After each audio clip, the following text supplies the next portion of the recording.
Imagine waking up one morning and realizing the financial world has quietly shifted beneath your feet while everyone else was distracted. Stocks are at record highs, real estate prices keep climbing, and even commodities are breaking new ground. The question echoing through investor circles everywhere is the same. Did we miss it? Is the run already over? Or is this just the opening act of something much, much bigger? Stay with me. Because once you understand what's happening behind the curtain of the global financial system right now, especially what the Federal Reserve is signaling with its policy moves, the phrase "don't fight the Fed" will take on a whole new meaning. By the end of this video, you'll see why 2026 may become one of the most important wealth-shaping years of this decade. Before we dive in, remember that everything we discuss here is for education and research. All investing carries risk. Markets move, cycles change, and no outcome is guaranteed. Always do your own due diligence and speak with a qualified professional if you need financial guidance. With that said, let's unpack the reality investors are stepping into. For the last few years, we've lived through a whiplash economy. First came stimulus-driven expansion. Then inflation surged, and the Fed slammed on the brakes with aggressive rate hikes and balance sheet tightening. Borrowing costs climbed, mortgage rates soared, and growth cooled. Liquidity, the lifeblood of modern financial markets, dried up across multiple sectors. It felt like gravity returned to the markets after years of zero-rate euphoria. But here's the twist. Most people are only now beginning to notice that restrictive phase is ending. The pendulum is swinging back. And when the world's largest central bank even hints at shifting from tightening toward easing toward cheaper money, greater liquidity, and looser financial conditions, history shows one thing consistently. Asset markets listen. To understand why 2026 could become a critical inflection point, we need to talk about what liquidity truly does.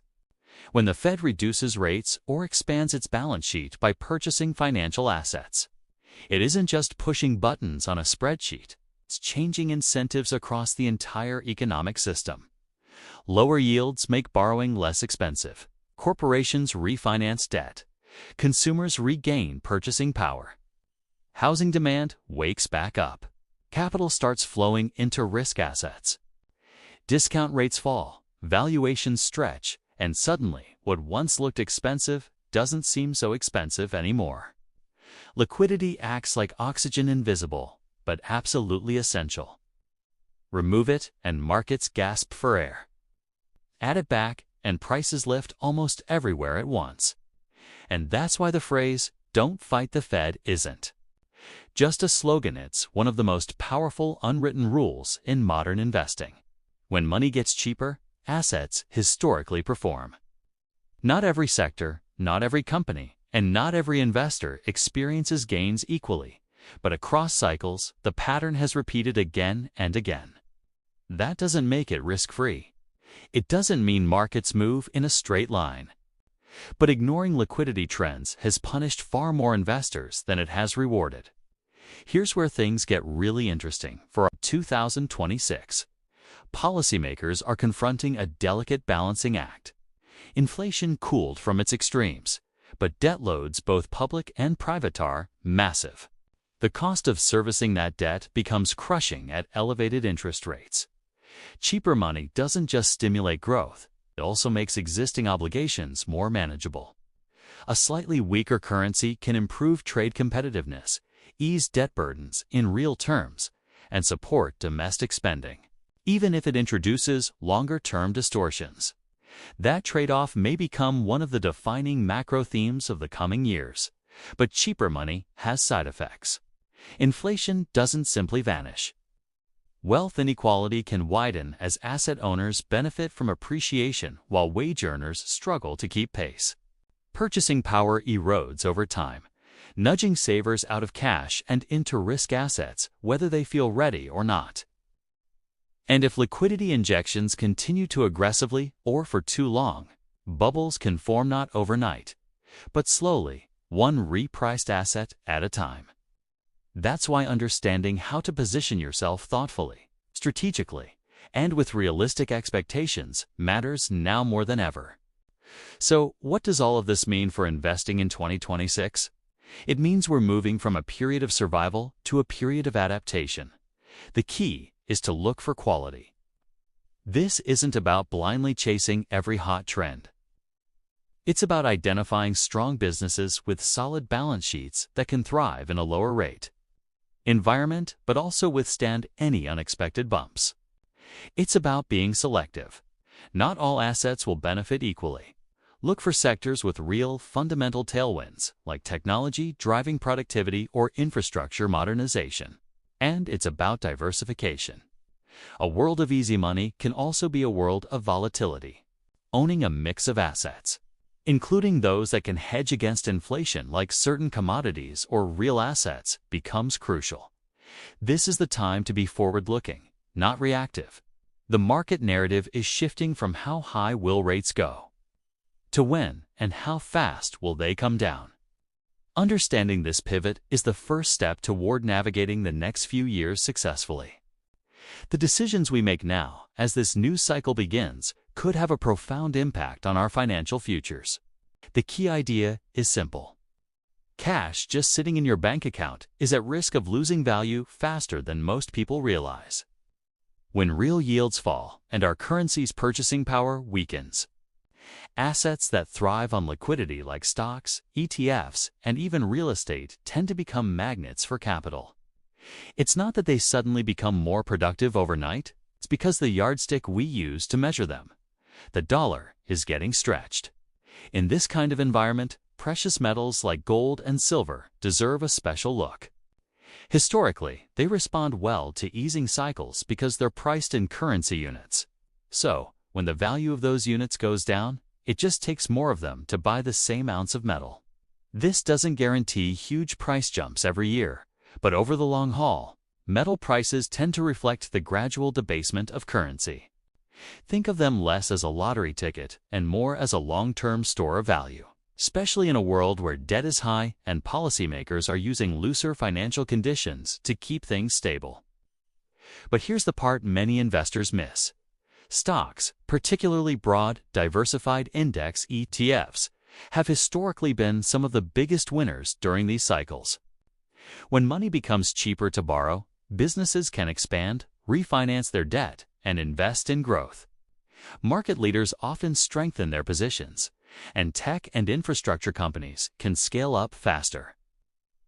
While the whole economy might not rise evenly, index funds are a great way to capture the growth of the winners without needing to be a stock-picking genius.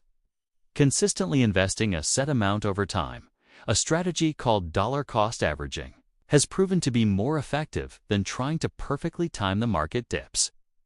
And yet, fear always seems to creep in when markets hit all-time highs. People look at the charts, feel paralyzed, and decide to wait for a correction that might never come. Months go by, markets slowly grind higher, and prices drift further out of reach.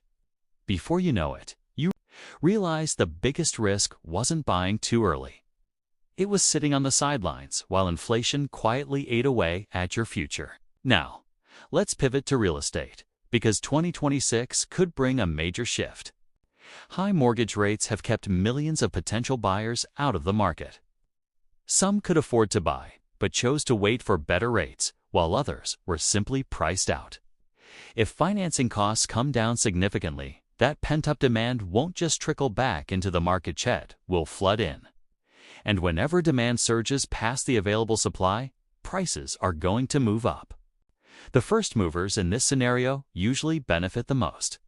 But this window won't stay open forever.